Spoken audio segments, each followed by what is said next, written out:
Aming dakilang Diyos, lumalapit kami sa iyo ng may pagpapakumbaba at pusong puno ng pananampalataya. Itinataas namin sa iyo ang aming bansang Pilipinas at lahat ng mamamayan nito. Pagpalain mo po kami ng kapayapaan sa gitna ng mga pagsubok. Bigyan mo ng karunungan at katapatan ang aming mga pinuno upang maglingkod ng may malasakit at katarungan. Ipagkaloob mo po sa amin ang pagkakaisa, pagmamahalan, at malasakit sa isa't isa upang mapanatili ang kapayapaan at kaunlaran.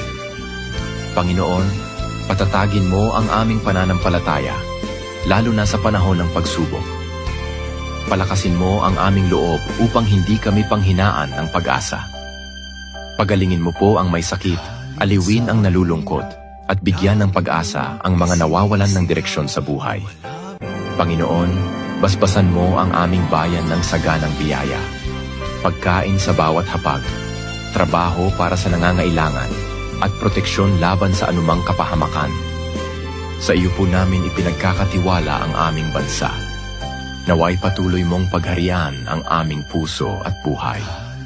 Sa pangalan ni Jesus.